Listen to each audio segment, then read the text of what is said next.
ሰላም ጤና ይስጥልን የዜና 08 ተመልካቾች እንደምን ቆያችሁን። አሜሪካ እጅግ ፈጣን የተባለውን 82ኛ የአየር ወለድ ክፍለ ጦርን ወደ መካከለኛው ምስራቅ እያጋዘች ትገኛለች። በሌላ በኩል ደግሞ አሜሪካ የሰላም ሰነድ ይዛ ብቅ ብላለች። ነገር ግን ይህ ሰነድ ሰላምን ያመጣል ወይስ የባሰ ጦርነትን? ፕሬዚዳንት ትራምፕ ለኢራን የመጨረሻ ዕድል ያሉትን ባለ 15 ነጥብ እቅድን ይዘው ብቅ ብለዋል።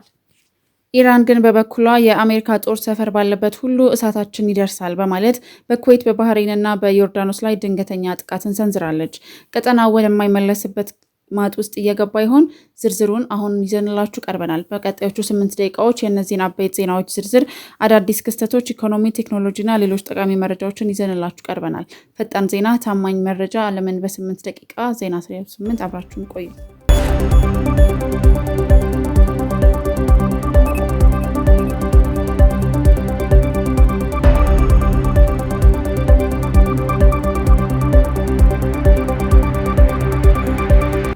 በሌላ በኩል ደግሞ አሜሪካ የሰላም ሰነድ በጠረጴዛ ላይ ብታስቀምጥም በበስተጀርባ ግን እጅግ ፈጣን የተባለውን 82ኛውን የአየር ወለድ ክፍለ ጦርን ወደ መካከለኛው ምስራቅ እያጋዘች ነው።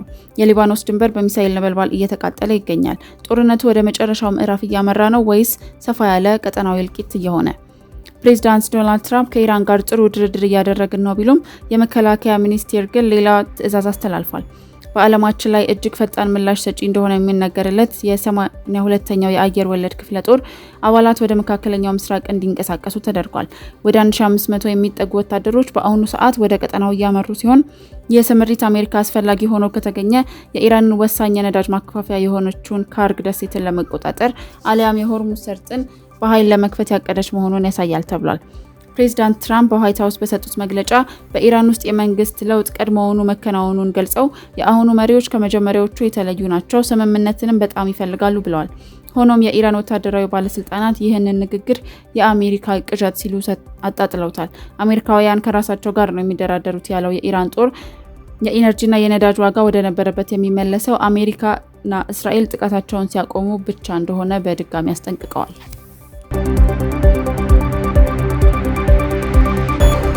ወደ መጀመሪያው ዜናችን ስናልፍም የአሜሪካ የሰላም ሰነድን ይዛ ብቅ ብላለች። ፕሬዚዳንት ዶናልድ ትራምፕ በፓኪስታን በኩል ለኢራን የላኩት ባለ 15 ነጥብ የሰላም ሰነድ እጃችን ላይ ደርሷል። በዝርዝር እናስቃኛችኋለን። በዚህ ሰነድ ላይ የኢራን የኒውክሌር መርሃ ግብር ሙሉ በሙሉ እንዲቆም፣ የባሊስቲክ ሚሳይል ልማት እንዲገታና የሆርሙዝ ሰርጥ ለንግድ ክፍት እንዲሆን ጠይቀዋል። በምላሹም አሜሪካ ማዕቀቦችን እንደምታነሳ ቃል ገብታለች። አሜሪካ ከኢራን የምትፈልጋቸው 10 መሰረታዊ ግዴታዎች የሚከተሉትን ይመስላሉ።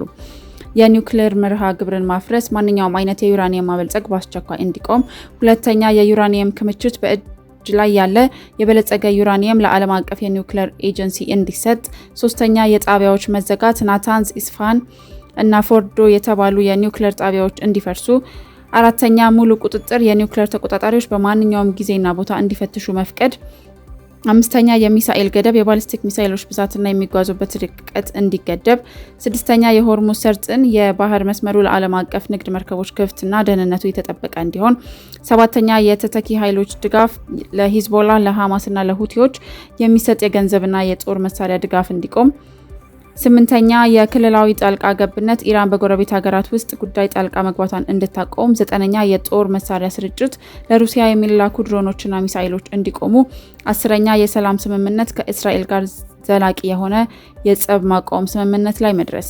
በምላሹ አሜሪካ የምትሰጣቸው 5 ጥቅሞች፣ የመጀመሪያው ማዕቀቦችን ማንሳት፣ በኢራን ላይ የተጣሉ ሁሉንም የኢኮኖሚ ማዕቀቦች በአንድ ጊዜ ማንሳት፣ ሁለተኛ የሲቪል ኒውክሌር ድጋፍ፣ ለኤሌክትሪክ ማመንጫ የሚሆን የሲቪል ኒውክሌር ቴክኖሎጂ ድጋፍ ማድረግ፣ ሶስተኛ የኢኮኖሚ ትብብር፣ የኢራንን ኢኮኖሚ ለማነቃቃት የሚያስችል ዓለም አቀፍ ኢንቨስትመንትን መሳብ፣ አራተኛ የስናፕባክ ስጋት ማስወገድ፣ ማዕቀቦችን በድንገት የመመለስ ህግን መሰረዝ፣ አምስተኛ ዲፕሎማሲያዊ ግንኙነት፣ ከዓለም ማህበረሰብ ጋር ያለውን ግንኙነት ወደ መደበኛ ሁኔታ መመለስ። የኢራን ምላሽ ይህ በእንዲህ እንዳለ የኢራን ባለስልጣናት ይህንን እቅድ የማይቻል ቅድመ ሁኔታ ሲሉ ጠርተውታል። የኢራን የጦር ኃይል ቃል አቀባይ ሌተናል ኮሎኔል ኢብራሂም ዞልፋጋሪ ሲናገሩም አሜሪካውያን ሰነድ አዘጋጅተው ራሳቸው መልሰው ራሳቸውን እያነጋገሩ ነው። እኛ ሉዓላዊነታችንን ለድርድር አናቀርብም። እውነተኛ ድርድር የሚጀምረው አሜሪካና እስራኤል ጥቃታቸውን ሲያቆሙ ብቻ ነው ብለዋል። የኢራን የውጭ ጉዳይ ሚኒስቴር ቃል አቀባይ ባወጡት መግለጫም ይህ ሰነድ የሰላም ሳይሆን የቀኝ ግዛት ጥያቄ ነው ብለዋል። የሀገሪቱ ከፍተኛ የጦር መሪዎችን በበኩላቸው አሜሪካ በአንድ በኩል የሰላም ሰነድ እየላከች በሌላ በኩል ግን ጦርነቱን በገንዘብና በጦር መሳሪያ እየረዳች መሆኑን በመጥቀስ እውነተኛ ድርድር የሚጀምረው እስራኤል ከሊባኖስና ከጋዛ ስትወጣ ብቻ ነው ሲሉ አቋማቸውን አሳውቀዋል። የኢራን መንፈሳዊ መሪ አሊ ሐሜኒም አሜሪካ የምትደራደረው ከራሷ ጋር ነው እንጂ ከኛ ጋር አይደለም በማለት ጥሪውን ውድቅ አድርገውታል። ዩክሬን እስካሁን ካየቻቸው ሁሉ የከፋውን ሌሊት አሳልፋለች። ሰማዩ በሚሳኤል ሳይሆን ሺህ በሚጠጉ ገዳይ ድሮኖች ተጨፍኗል። ሞስኮ የጸደይ ጥቃት መጀመሩን በአሰቃቂ ሁኔታ አብስራለች። ባለፉት 24 ሰዓታት ውስጥ ሩሲያ 948 ድሮኖችን በመጠቀም በዩክሬን ላይ ታሪክ የማይረሳው ግዙፍ የአየር ጥቃት መፈጸሟ ተዘግቧል። ጥቃቱ በተለይ በምዕራብ ዩክሬን በምትገኘው ታሪካዊቷ ሊቪቭ ከተማ ላይ ያነጣጠረ ሲሆን በዩኔስኮ የዓለም ቅርስነት የተመዘገበው የ16ኛው ክፍለ ዘመን ቤርናርዲን ገዳም ላይ ጉዳት ደርሷል። በሊቪቭ፣ ኢቫኖ ፍራንኪቭስክ እና ቴርኖፒል ላይ ብዙ ሰዎች ህይወታቸውን አጥተዋል። ፕሬዝዳንት ዘለንስኪ ሩሲያ ጦርነቱን የማቆም ፍላጎት እንደሌላት በተግባር አሳይታለች ሲሉ ለዓለም አቀፍ ማህበረሰብ የአየር መከላከያ ድጋፍ ጥሪ አቅርበዋል። የዓለም የንግድ መስመር በጠመንጃ አፈሙዝ ስር ወድቋል። ብሪታንያ የሆርሙዝ ሰርጥን በኃይል ለመክፈት ታላቁን የባህር ኃይልን ወደ ቀጠናው ልታዘምት እንደሆነ አበሰረች።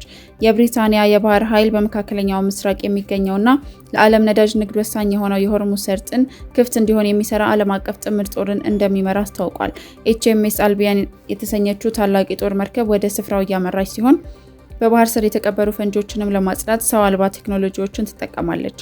ይህ እርምጃ የመጣው ኢራን ሰርጡን መዝጋቷን ተከትሎ የዓለም የነዳጅ ዋጋ በከፍተኛ ሁኔታ እየናረ ባለበት ወቅት ነው። አሜሪካና ፈረንሳይ ለዚህ ስምሪት ድጋፋቸውን የገለጹ ሲሆን ቀጠናው ወደ ከፋ ወታደራዊ ግጭት እንዳይገባ ስጋት ላይ ወድቋል። ወደ ሀገር ውስጥ ዜና ስናልፍ ወደማይታወቅ ጉዞ በኢኮኖሚ ጫናና በህገወጥ ደላሎች ግፊት ከሀገር የሚሰደዱ ኢትዮጵያውያን ቁጥር በ18 በመቶ ጨምሯል። የምስራቁ የፍልሰት መስመር እስካሁን ካየናቸው ሁሉ እጅግ ከፍተኛ ጉዳይ የሆነ መጥቷል። ባለፉት 12 ወራት ውስጥ ከኢትዮጵያ የሚወጡ ስደተኞች ቁጥር 56600 መድረሱን ዓለም አቀፍ የስደተኞች ድርጅት አስታውቋል። ይህም ካለፈው ዓመት ጋር ሲነጻጸር የ18 በመቶ ጭማሪ አሳይቷል። ለዚህም ዋነኛ ምክንያቶቹ የኑሮ ውድነትና የህገወጥ አዘዋዋሪዎች አዳዲስ የጉዞ መስመሮችን መጠቀም እንደሆነ ተገልጿል። በተለይ በጅቡቲና በየመን በኩል የሚያልፈው የምስራቁ መስመር በ2025 ብቻ የ922 ሰዎችን ህይወት በመቅጠፍ ደግሞ የፈሰሰበት ተብሎ ተመዝግቧል። ከሚሰደዱት መካከል 25 በመቶ ህጻናት ሲሆኑ ብዙዎቹ ያለ ረዳት ብቸኛ ጉዞ ላይ መሆናቸው ሁኔታውን ይበልጥ አሳሳቢ አድርጎታል። የዛሬው የዜና 08 መረጃዎቻችን ይመስሉ ነበር። በየዕለቱ ወቅታዊ ዜናዎችን ለማግኘት የዩቲዩብ ገጻችንን ሰብስክራይብ አድርጉ፣ የደውል ምልክቷንም ይጫኑ።